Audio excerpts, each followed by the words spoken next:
नमस्ते प्यारे बच्चों, आप सभी का हमारे ऑनलाइन यूट्यूब चैनल पर हार्दिक स्वागत है। प्रिय विद्यार्थियों, आज हम बात करेंगे पांचवी बोर्ड परीक्षा 2024 के अंतर्गत पर्यावरण अध्ययन के पेपर की। ये हमारा भाग 2 है, यानी भाग दूसरा है। इससे पहले मैंने भाग 1 के अंतर्गत पर्यावरण अध्ययन का जो पेपर 3 मई को आने वाले हैं वो सवाल बता दिए थे। यदि आपने भाग 1 नहीं देखा तो अभी हमारे यूट्यूब चैनल पर जाकर जरूर देखेगा। तो अब देखते हैं पर्यावरण अध्ययन का भाग दूसरा, और उत्तर सहित मिलेगा। बिल्कुल अच्छी तरह से देखिएगा ताकि आपके पर्यावरण अध्ययन के अंतर्गत A+ ग्रेड प्राप्त हो सके। देखिए, पांचवी बोर्ड परीक्षा पर्यावरण अध्ययन का 3 मई को होने वाला पूरा पेपर। देखिए प्यारे बच्चों, बिल्कुल इसी प्रकार का पांचवी बोर्ड परीक्षा 2024 का पेपर आपके आने वाला है। सबसे पहले आपको यहाँ पे अपने रॉ नंबर है वो यहाँ पर आपको लिखने पड़ेंगे। यहाँ रॉ नंबर लिखने हैं अंकों में, फिर यहाँ लिखने शब्दों में। 80 नंबर का पेपर होगा और दिनांक लिखनी है आपको 3/5/2024, यानी कि 3 मई को ये होने वाला है। तो भाग 1 के अंतर्गत हमने इन सभी सवालों की बात की थी। यदि आपने भाग 1 नहीं देखा तो अभी हमारे यूट्यूब चैनल पर जाकर जरूर देखेगा। तो राजस्थान का नक्शा आपके आने वाला है, किस प्रकार से पढ़ना है वो मैंने बता दिया था। अलग से वीडियो बनाकर भी मैं आपको बताने वाला हूँ। साथ ही ये सभी सवाल मैंने पहले वीडियो में बता दिए थे।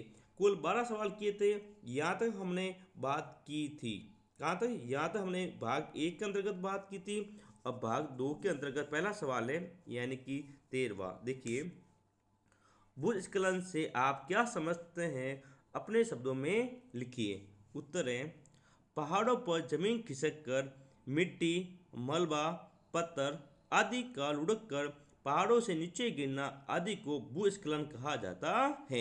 यानी कि कोई पहाड़ वाली जगह है, ठीक है ना, पहाड़ी जगह पर जो भी मिट्टी होती है या जो मलबा होता है, पत्थर होता है, वो खिसक कर कहाँ लुढ़क कर कहाँ आ जाता है, जो नीचे आके गिरता है, तो इसको कहा जाता है भूस्खलन। दूसरा क्वेश्चन इसमें, भवन निर्माण के लिए कौन कौन सी सामग्री आपके आस पड़ोस में मिलती है।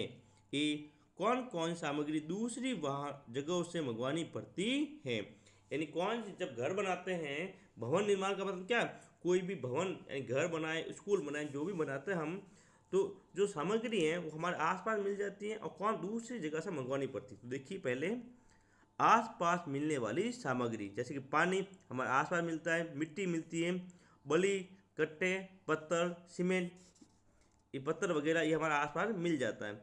और दूसरी जगह से, बाहर से, ये लोहे की सरिया, बजरी है, सीमेंट और ईंटें हैं, पत्थर है, ये सभी हम बाहर से मंगवाते हैं। 14वां सवाल, जो कि 4 नंबर का, इंपॉर्टेंट करना। 8 नंबर का, इसके अंदर 2 सवाल पूछे गए। 14वीं के अंदर 2 पूछे गए, एक तो ये वाला, एक दोनों 4-4 नंबर के। पहला है, नदी के पानी तथा गड्ढे के पानी में क्या अंतर है, लिखिए। एक नदी का पानी होता है, एक आपके आसपास जो गड्ढा होता है उसमें पानी, दोनों में क्या अंतर है। उत्तर देखिए, नदी का पानी बहता हुआ पानी है, इसलिए वह छड़ता नहीं है तथा उसमें दुर्गंध नहीं आती, जबकि गड्ढे का पानी ठहरा हुआ पानी है। सड़ने के कारण उसमें दुर्गंध आने लगती है तथा उसमें कीड़े मकोड़े व मच्छर पैदा हो जाते हैं। ये इसमें अंतर दिया गया है। अगला, बावड़ियों का पानी गंदा नहीं हो इसके लिए हमें क्या करना चाहिए। उत्तर है, बावड़ियों का पानी गंदा न हो इसके लिए हमें बावड़ियों के पानी में गंदगी नहीं करनी चाहिए तथा समय समय पर इसकी सफाई करते रहना चाहिए। अगला 15वां सवाल, किसान से खेती के बारे में जानकारी प्राप्त करनी हो तो आप उससे क्या क्या पूछेंगे, 3 प्रश्न बताइए। यानी आपको खेती करनी है तो किसान से पूछना है कि खेती के बारे में, तो कुल 3 प्रश्न आपको बताने अपने हिसाब से। मैंने लिख दिए मेरे हिसाब से। पहला, खेती के काम आने वाले औजार कौन कौन से, यानी खेती में, ठीक है ना, लिखना, खेती में काम आने वाले औजार कौन से, ये पूछेंगे। दूसरा, खेती में पशुओं का क्या उपयोग है, यानी जो पशु होते हैं उनका उपयोग क्या होता है। और तीसरा है, खेती की मिट्टी को उपजाऊ बनाने के लिए कौन कौन सी खाद का उपयोग किया जाता है। नेक्स्ट अगला सवाल 16वां, जिसमें आपको एक चित्र नजर आ रहा है। देखिए यहाँ चित्र दिया हुआ है। नीचे दिए गए चित्र को देख कारीगरों से भवन निर्माण के बारे में जानकारी प्राप्त करने के लिए कौन कौन से प्रश्न पूछेंगे। कुछ 4 प्रश्न लिखिए। आपको 4 प्रश्न लिखने हैं। यहाँ पे जो कारीगर है वो काम कर रहे हैं, आपको इनसे पूछना है कि किस प्रकार से आप भवन का निर्माण करते हैं। तो मैंने 4 सवाल यहाँ पूछ लिए हैं। देखिए पहला सवाल, भवन निर्माण के लिए कौन कौन सी सामग्री की आवश्यकता होती है। यानी आपको घर बनाना है तो किस किस चीज़ की आवश्यकता होगी वो पूछना है। दूसरा, भवन निर्माण हेतु आप कौन से औजार काम में लेते हैं। तीसरा, भवन निर्माण में दीवारों की चिनाई के लिए किन किन सामग्री की जरूरत होती है। और 4 नंबर है, भवन निर्माण में सीमेंट का उपयोग क्यों किया जाता है। तो इम्पोर्टेंट क्वेश्चन ये मैंने बता दिए। नेक्स्ट 17वां, बर्फीले पहाड़ों पर फिसलने से बचाव के लिए पर्वतरोधी किसका उपयोग करते हैं। यानी बर्फीले पहाड़, यानी जो बर्फ़ का पहाड़ होता है विद्यार्थियों, बर्फ़ का पहाड़ होता है, उस पर जब कोई पहाड़ पर्वतरोधी यानी पर्वत पर चढ़ते हैं तो ये फिसले नहीं, इसलिए किसका उपयोग करते हैं, नुकीली कील वाले जूतों का। ऑप्शन स यहाँ पे राइट होगा। क्या होगा, ऑप्शन स। 18वां सवाल, चौराहे पर लगी ट्रैफिक लाइट के तीनों रंगों से हमें क्या संकेत मिलता है। 3 कलर की लाइट होगी, एक तो लाल, हरी और पीली।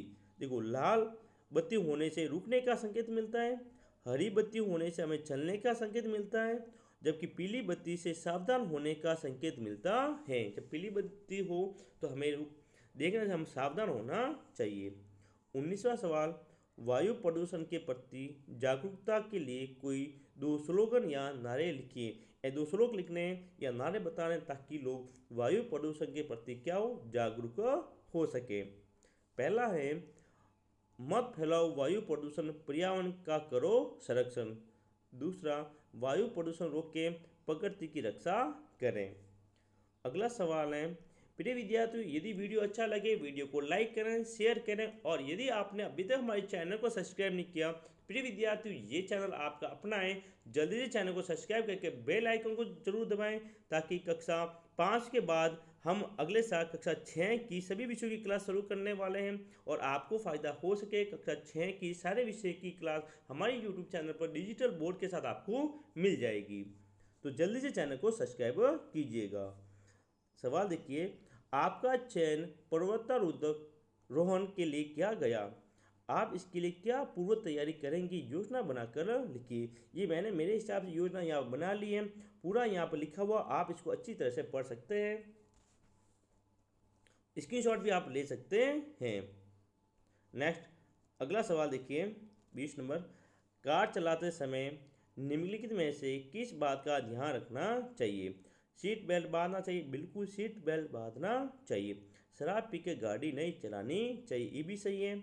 गलत तरीके से ओवरटेक नहीं करना चाहिए। उपयोग सभी, यानी 2 ऑप्शन यहाँ पर राइट होगा क्योंकि अ ब स तीनों यहाँ पे क्या है, सही है।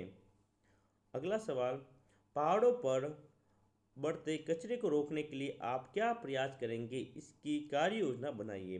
तो देखिए पहाड़ों पर बढ़ते कचरे को रोकने के लिए हम निम्न उपाय करेंगे। पहला, प्लास्टिक की वस्तु अपने साथ नहीं ले जाए। दूसरा, अपने सामान को पहाड़ों पर छोड़कर न आए। तीसरा, पहाड़ों पर गंदगी न फैलाएं। और अंत में 4 नंबर दिया हुआ है, वो है कचरा समेट कर वापस लेकर आए। 22वां सवाल, आप किन लक्षणों के आधार पर पहचानेंगे कि आपके मित्र को पीलिया रोग हुआ है। यदि आपके मित्र को पीलिया रोग हो जाता है तो आपको कैसे पता चलेगा।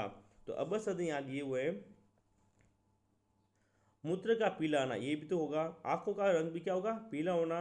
नाखून का भी पीला होना। तो ये सभी पीलिया के क्या है, लक्षण है। पीलिया के क्या है, सभी लक्षण है, इसलिए ऑप्शन द यहाँ पे राइट होगा। नेक्स्ट 23वां सवाल, फूंक से हमें क्या क्या कार्य कर सकते हैं। क्या फूंक से, तो देखिए फूंक से हम निम्न कार्य कर सकते हैं। पहला, बांसुरी बजाना, सीटी बजाना, गुब्बारे फुलाना, धूल उड़ाना, गर्म चीज़ को ठंडा करना, ये हम फूंक मार के इसको कर सकते हैं। अगला सवाल जो इम्पोर्टेंट है 4 नंबर में, हमारे गली मोहल्ले साफ रहें, इसके लिए हम क्या क्या कर सकते हैं।